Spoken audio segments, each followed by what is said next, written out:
Good afternoon, everyone. A few things at the top, and then I'd be happy to take your questions. Secretary Austin returns home today from his historic 13th trip to the Indo-Pacific. Following the Reagan National Defense Forum last weekend, he traveled to Japan for his fourth official visit to build on historic progress made among our Japanese allies and U.S. military stationed in Japan.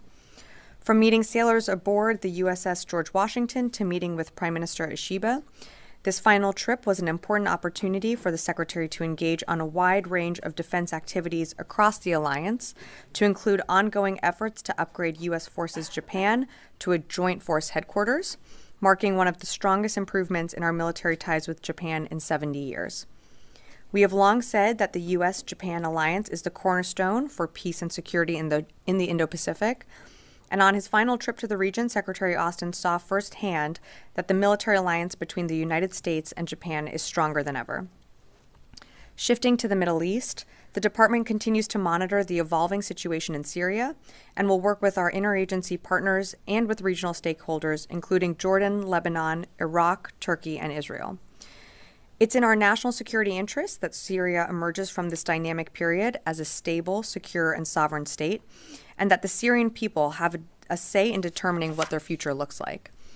And it is also in our national security interest that ISIS can't exploit the ongoing situation on the ground, which is why the department has no force posture changes to announce in the region, and we maintain our current force posture presence in Syria to defeat and counter ISIS militants and protect our forces against any threats. Earlier today, Secretary Austin spoke with Israeli Minister of Defense Katz. The Secretary reiterated that the United States is closely consulting with our international partners to support the implementation of the ceasefire with Lebanon. He also told Minister Katz that the United States is continuing to monitor events in Syria, supports a peaceful and inclusive political transition, and will continue the mission to prevent ISIS from reestablishing a safe haven on Syrian territory. Secretary Austin emphasized the importance of close consultation between the United States and Israel as events develop in Syria, and we should have a readout coming soon. Lastly, earlier this week, the Missile Defense Agency, in cooperation with INDOPACOM and other DoD partners, successfully conducted a live intercept of a ballistic missile target, marking the first ballistic missile defense test executed from Guam. During the test, the Aegis Guam system intercepted an air-launched medium-range ballistic missile target off the coast of Guam. The event marked a pivotal step taken in the defense of Guam and provides critical support to the overall concept for the future Guam defense system. A release with additional details on the event is available on the Missile Defense Agency website. And with that, I'd be happy to take your questions. Tara. Hi, thanks, Sabrina. I want to ask first about Ukraine. There were some senior U.S. officials earlier today who warned that Russia is close to firing another Oreshnik intermediate-range ballistic missile. Can you confirm this, and also why do you think the U.S. is kind of putting this out there now ahead of a potential launch? So Putin has said publicly that Russia intends to launch another experimental Oreshnik missile, as you mentioned. It's possible that Russia could do it in the coming days. I don't have an exact date for you. I think it's important to note that should Russia choose to launch this type of missile, it's not going to be a game changer on the battlefield. It's just yet another attempt to inflict harm and casualties in Ukraine. We've seen this before. They're trying to use every weapon that they have in their arsenal to intimidate Ukraine. But of course, Ukraine, with the United States, other partners around the world, continues to have our support as they, fight every single day on the battlefield. Has Ukraine asked for any additional defenses given Russia's saber-rattling on this missile? Ukraine's priority defenses one of them remains air defenses, and that's something that we continue to flow to Ukraine, whether it be through USAI packages, like you saw the Secretary announce at the Reagan Defense Forum, nearly $1 billion in security assistance, and then, of course, through presidential drawdown packages. So air defense is one of those priority requests, and we're continuing to honor that in our commitments. And then on Syria, just one quick one. Are U.S. forces still doing partnered operations with SDF? And how has all of the different changing dynamics in the north affected those operations? So there's been no change to our partnership with the SDF when it comes to ensuring the defeat of ISIS. I don't have recent partnered raids to speak to, but you did see over the weekend Central Command take strikes against ISIS camps and leaders in the Badia Desert. But there's been no change to our work or partnership with SDF forces. We continue to work with them. General Kurilla, our Central Command commander, was actually in the region engaging with his counterparts. So that work remains ongoing. Jen. Sabrina, can you tell me what the Pentagon is doing to address this issue of drone sightings over New Jersey? It's near sensitive installations. The FBI is involved. What is the Pentagon doing? Sure. So at this time, aware of those drone sightings that have been reported, at this time we have no evidence that these activities are coming from a foreign entity or the work of an adversary. We're going to continue to monitor what is happening, but at no point were our installations threatened when this activity was occurring. Can you rule out that these are American drones or U.S. military drones? These are not U.S. military drones. Again, this is being investigated by local law enforcement. What our initial assessment here is that these are not drones or activities coming from a foreign entity or adversary. Representative Jeff Van Drew, who is a Republican from New Jersey, was just on the air saying that Iran launched a mothership probably about a month ago that contains these drones, and that mothership is off the coast of the east coast of the United States. Is there any truth to that? There is not any truth to that. There is no Iranian ship off the coast of the United States, and there's no so-called mothership launching drones towards the United States. Phil. Just a few questions really quick on Syria. Did General Kurilla speak to Secretary Austin before or after his trip to Syria? Can you give us any details about what he accomplished, if anything, on that trip? And then also on Syria, Reuters is reporting that the Syrian rebel leader al-Golani has said he's going to work with international organizations to secure chemical weapons sites in Syria. I'm wondering whether the U.S. has reached out to him and whether there's going to be any contribution of U.S. intelligence to ensure that they have those sites secured. So as you mentioned, General Kurilla is in the region. I believe Central Command did put out a readout of what he's doing. He was in Syria and Iraq and is continuing travel throughout the region, I think, through the week. I will say that, like any combatant commander, they're regularly in touch with the secretary and with OSDs, so we remain in close contact as he continues his travels in the region. In terms of your question on chemical weapons, it's something that we are certainly focused and concerned about, and the potential use of chemical agents falling into the wrong hands in Syria. That work is really being done through other partners, we here at the department are trying to make sure that those do not fall into the hands of bad actors, but the work on the ground is being done through other partners, not through the United States. Just to follow up then, so has the secretary spoken with General Kurilla since the fall of Damascus? And does this rebel leader's assurances on chemical weapons give you any comfort, or are you having this group say they're going to secure them, not? Is it a problem for the United States given its position on this group? Yeah, of course. The secretary has been in regular touch with General Kurilla post-fall of the Assad regime. In terms of what this leader is saying on the ground about chemical weapons, I mean, these are good things. We welcome this type of rhetoric, but actions have to meet words as well. So we're going to continue to work with the groups that we have relationships with. Again, our focus is that these chemical weapons do not fall into the wrong hands. Yes, yeah. Thank you very much, Sabrina. Can you confirm that the SDF shot down a US MQ-9 Reaper on Monday? I do know that an MQ-9 did go down in the region, but I believe it's being investigated, so I can't confirm the cause of why it went down. Who could it be? Again, we're looking into that. When we have more information, we'd be happy to provide that. Separately, or more like on the same subject, Sure. But do you know, to your knowledge, that did the United States provide SDF with anti-aircraft capabilities? I'm not going to speak specifically to all the capabilities that we provide the SDF. It's we work with them when it comes to the defeat ISIS mission. That's something that's ongoing, and as I mentioned to Tara, it's our mission of why we are in Syria. But I'm just not going to get into more specifics on that. Just one last question, if possible. So you've been through different channels, not just the Pentagon, but also different institutions. You've been asking Ankara to halt opening any new fronts and halting any new offensive against the SDF. Do you feel that those calls have been successful so far? And Secretary Blinken is also headed to Ankara. I know that's not your institution, but how hopeful are you that those talks are going to be fruitful or be successful in stopping any kind of new offensives against the SDF? Look, we have a great relationship with our Turkish counterpart, or counterparts, I should say, throughout the administration. As you mentioned, we have the Secretary of State going to the region, I think this week, or if not today. Secretary Austin engaged his Turkish counterpart earlier this week. So the conversations are ongoing, understanding that the dynamics on the ground in Syria are dynamic. And, Turkey certainly faces threats from within Syria, and they have the right to also protect themselves. But that's why we're continuing to have these conversations, not just with Turkey, but with other stakeholders in the region when it comes to Syria. Natasha. Thanks, Sabrina. So going off of that, I mean, the fighting between the Kurds and the Turkish-backed groups obviously has raised some concerns about the security of the ISIS facilities and camps, the facilities holding ISIS members and their families in northern Syria. So how confident are you all that those facilities are secure? Have any of them been overrun at this point?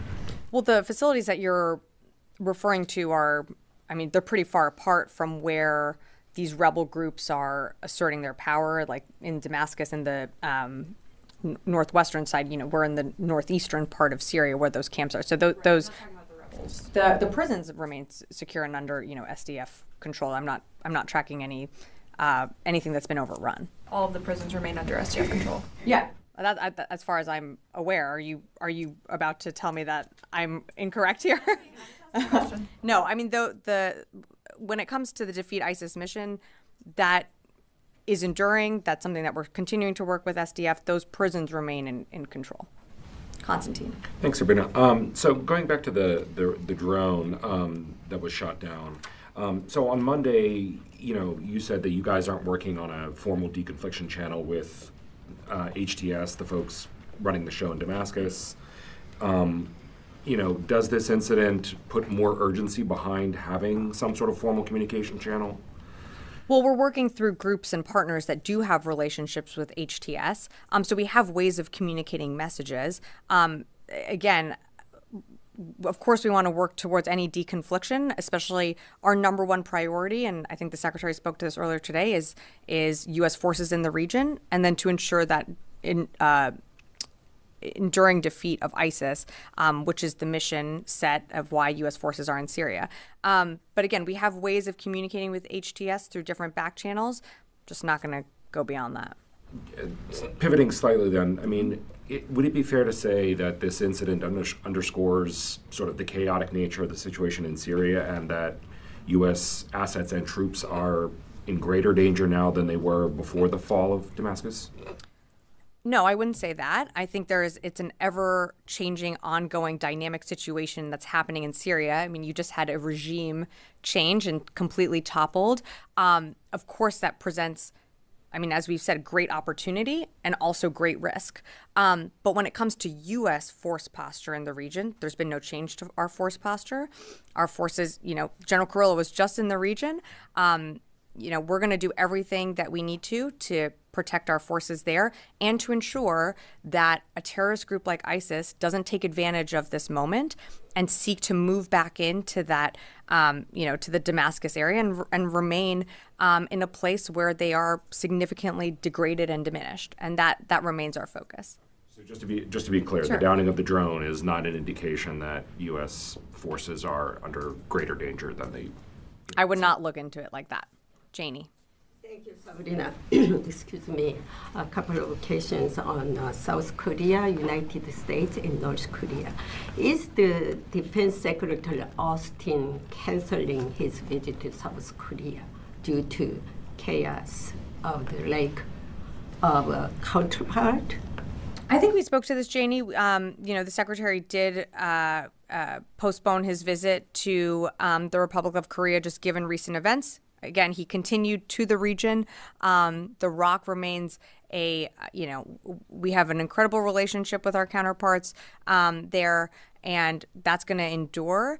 But, Right now, the secretary is wrapping up his trip to Japan. He's coming back. It was his 13th visit to the region. I think you can see the amount of emphasis that this administration and this department has put on the Indo-Pacific. Is a normal cooperation between South Korea and United States currently working? Or Yeah, cooperation conversations continue on.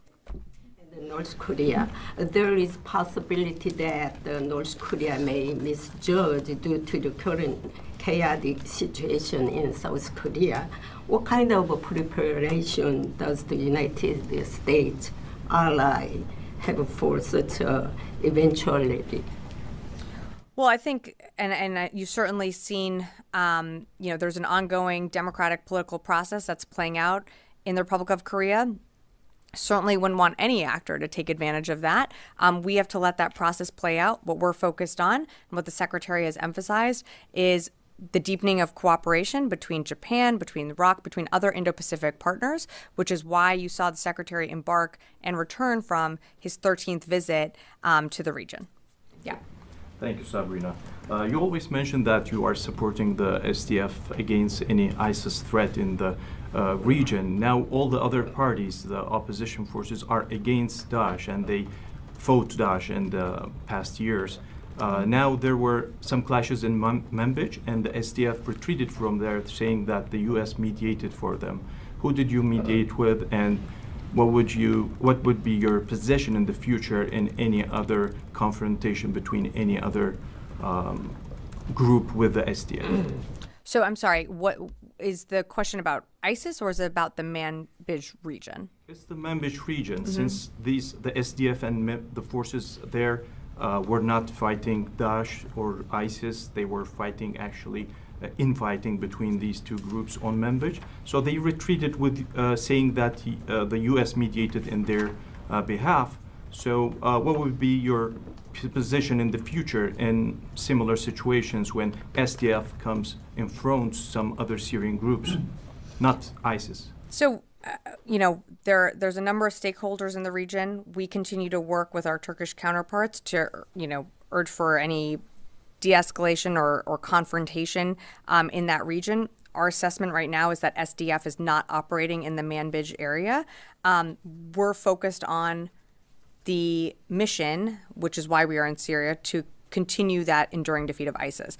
That's what we partner with SDF on. Appreciate the question, but I'm just not going to get into more details about that area. Another thing, like in the same area that's controlled by the SDF right now, there is a specific territory which is, according to dual agreements between the Syrian and Turkish government, is a Turkish ground, actually, Süleymanşah in Karakozak area, the right eastern shore of the Euphrates. So is there any talks about this? Because Turkey took the remains of the historic commander from this area due to ISIS threat to the historic site. So now, is there a way to go back to normal, and do you follow anything about this? Trying to follow the thread of the question here. Again, we're going to continue to engage with Turkey. We have our Secretary of State traveling to the region.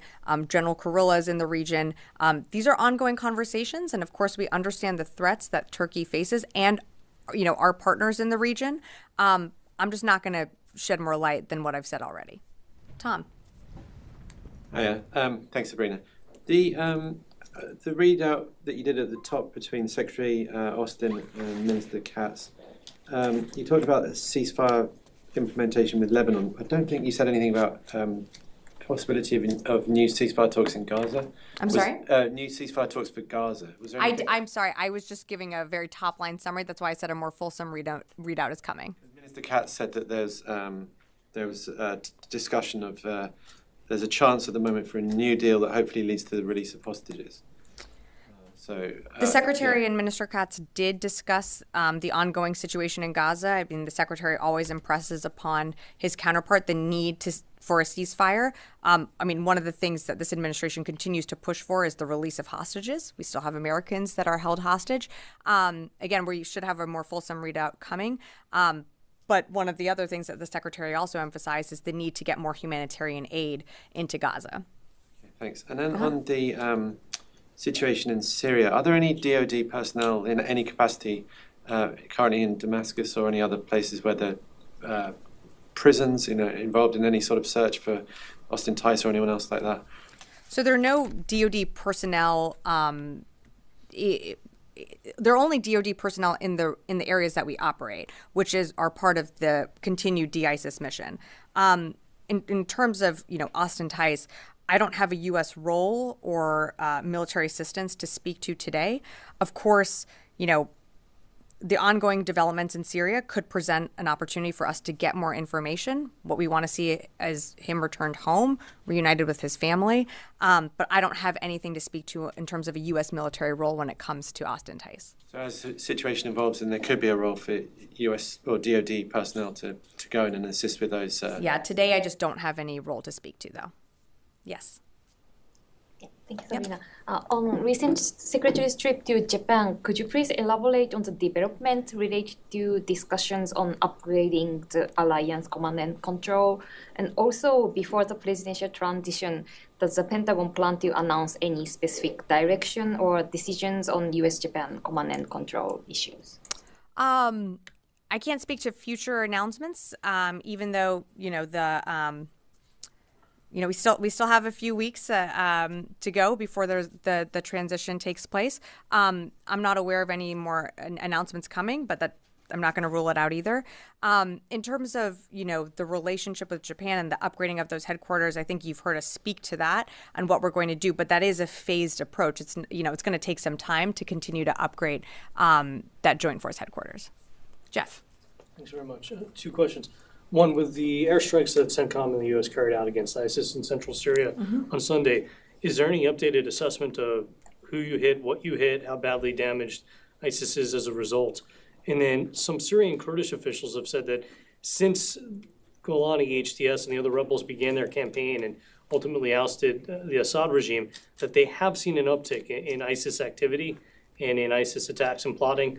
What is the Pentagon seeing from ISIS right now as you fear that it will try to take advantage of this situation? Well, that is what we've been saying, is that we are concerned that ISIS would use the dynamics and the ongoing situation on the ground in Syria to try and take advantage of that, which is why we did what we did on Sunday. We at approximately 5 locations, we hit 75 targets with a number of different airframes and platforms to take out capabilities that ISIS would use, or we thought they could use, to try and take advantage of the situation that's unfolding on the ground. In terms of ISIS plots and planning, ISIS still remains a threat. I don't have anything to speak to in terms of an uptick of attacks, but you saw us take pretty significant action over the weekend, and we've been doing that, pre the fall of the Assad regime, and we're going to continue to do that as Syria goes through this transition political process. Is the assessment then that those airstrikes have in fact deterred ISIS, at least since Sunday, of carrying out more attacks? Well, again, we're taking capability off the map for them. So, what they choose to do, that's for them to speak to. I can only speak to what we did. And in terms of, I'm sorry, and you asked about our ongoing assessment of how successful those strikes are. Our initial assessment is that they were successful and that, we did kill a number of ISIS operatives in the desert, but it's going to take some time to get you more fidelity on the strikes. Sure. Follow up on that. What is the U.S. military doing to protect the SDF from Turkey and Turkish airstrikes? So, continuing to have conversations with our counterparts. And while I won't speak to any hypotheticals, we're going to continue to engage the SDF. We have ways to deconflict, of course. And the Secretary spoke recently to his Turkish counterpart, and I'm sure he'll continue to do so. One other thing on Congressman Jeff Van Drew. He says that the drones in New Jersey should be shot down. Is there any reason not to bring down these drones to figure out what they are? Well, that's a decision for local law enforcement. If a drone or any activity is a threat to military installations, they always have the right for self-defense, and they can engage to respond to any potential risks. But with some of the drone activity or activities that you're referring to, there was not a threat to any military installation, so they didn't feel the need to engage. Yes, at the back. On those airstrikes over the weekend, categorically, then you're saying that the U.S. only targeted ISIS military assets. You did not target any Syrian military assets. We target the strikes over the weekend that happened on December 8th. targeted ISIS camps and leaders that were operating in the Badia Desert. And since then, you're not targeting Syria. I have no other strikes to speak to today. What support is the Pentagon giving to Israel as it targets Syrian military assets and invades Syria? So I would let Israel speak to its own operations. I think what you're referring to is the operations that they're conducting to eliminate what are threats to their security, which include, chemical weapons, missiles, rockets that were that the Assad regime controlled. They have legitimate security concerns. They have a right to self-defense. It is their own operations. What are you giving them? We're not giving them any support when it comes to those operations. There's one thing you keep talking about. There's no change in the U.S. force posture in Syria. Under what legal authority, either international or national, does the U.S. have a force posture in Syria? I'm sorry, what is the question? Under what legal authority, either national or international, does the U.S. have a troop presence, a force posture? We've had a troop presence and arrangement there for a number of years. Again, we continue to operate with the SDF to ensure the enduring defeat of ISIS. That has been our mission. That has been our mission from the very beginning. Jared. Again, on the Syria situation, there are some reports that Turkey-backed rebels near Manbij and Kobani have been still launching artillery and drone attacks in the area. And I think Raqqa today was hit with what the SDF said was a Turkish-backed drone attack. This is after the U.S. brokered the SDF withdrawal from Manbij, which the SDF is calling a ceasefire. How can the department ensure stability in eastern Syria and maintain security at the ISIS prisons if the department can't defend the SDF from SNA attack, or can they? Is OIR authorized to do that, or is this left up to the State Department right now? The OIR mission and scope still remains to defeat ISIS mission. That is in coordination and working with the SDF on the ground, whether it be partnered raids or other engagement activities. It is a partnership with the S to ensure that ISIS can no longer resurge to the threat that they were many, many years ago. Again, and I think I've answered this, but we're going to continue to engage with our Turkish counterparts. We're going to continue to work so that there is deconfliction. At the end of the day, though, the SDF is can speak to their own operations on where they're operating. We can only speak to our partnership with them when it comes to the de-ISIS mission.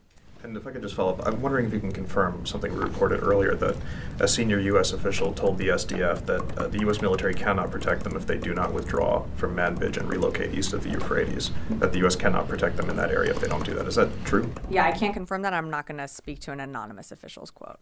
Tara, and then I'll come. Thanks. I just wanted to circle back to the Oreshnik missile. Sure.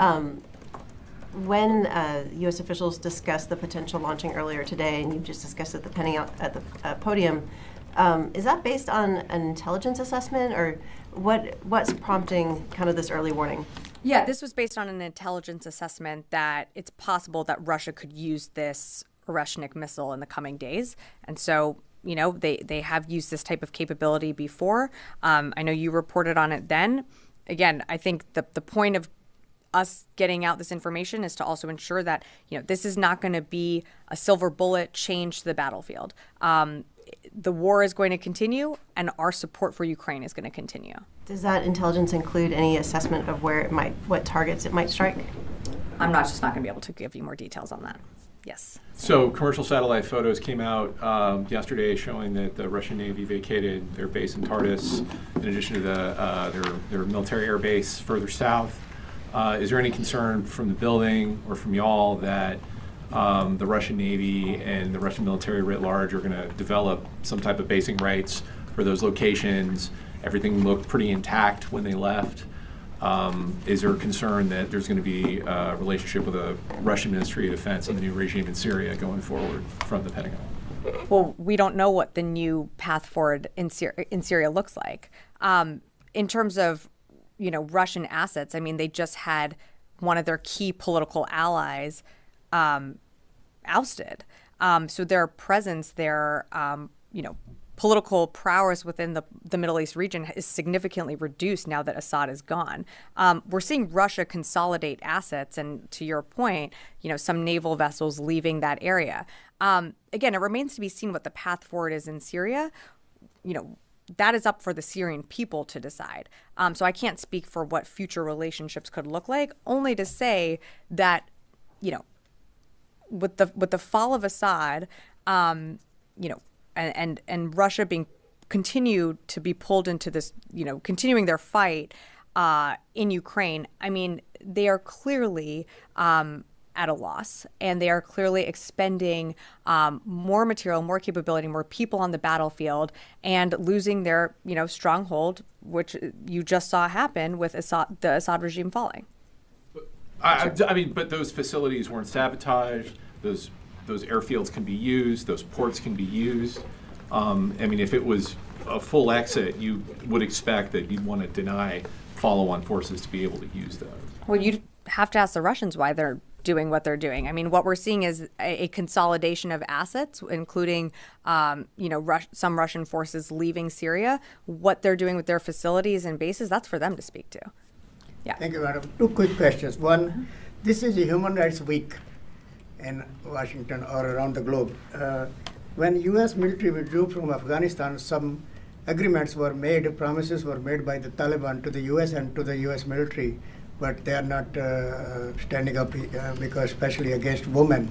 What role do you think U.S. military is still playing there in Afghanistan to protect those behind, especially women? I think it's pretty clear we don't have a military role in Afghanistan anymore. And second, if there is any role, U.S. military role in Bangladesh? I mean, other than, you know, basic mill-to-mill ties. I mean, is there something more specific that you're asking about? No, because there are atrocities going on against minorities in Bangladesh, and its situation is very bad over there right now this time. Yeah, that would be, I mean, that's more of diplomatic conversations and engagements than mill-to-mill channels. I do have one question on the phone, and then I'm happy to come back in the room right here. Howard Altman, Warzone. Thanks, appreciate it. Just want to go back to the comments by Congressman Van Drew. Has the Pentagon spoken to him, or has any plans to speak to him? And is there any sense from the Pentagon that there's a frenzy, a hysteria here that's overblown in terms of some of these sightings? And has the Pentagon assessed any of them to be confirmed to be drones as opposed to aircraft or something else? Thanks, Howard, for the question. I mean, local law enforcement, FBI is conducting an investigation and looking into this. I mean, there's a, you know, initial assessments are that these are drones and potentially, you know, could be small airplanes. It could be a number of things that people are seeing and reporting. But again, that's, you know, for the investigation to uncover, and so I just can't speak to that more. In terms of, you know, a frenzy, I think it's completely right that people report these sightings and that there is an investigation into, you know, what they are seeing. But I think what's also important to remember is that at no time were our military installations or our people ever under any threat. And if they were, of course, the base commanders have the ability to engage these drones if they do pose a threat. Can I just go one here? And then, If you don't know what they are, how can you say they're not a foreign adversary? Our initial assessment is that this is not the work of a foreign adversary or a foreign entity. That is our initial assessment. Yes, one more. I want to ask on the Osprey, which was reportedly grounded in the wake of a security concern. Could you share some latest development on the aircraft? And I'm also wondering how you are communicating with allies such as Japan, which has not resumed its operation. So I think you've seen, I mean, each service makes their own decisions on when it comes to the Osprey. We remain, as a department, committed to ensuring the safety of our aircraft and our platforms. And we continue to underscore that value at every single level. You know, I think the Navy, the Air Force, and Marine Corps all make different decisions about the Osprey, and some, you know, have implemented an operational pause. For more information on that, I'd refer you to each service. Okay. All right. Thanks, everyone.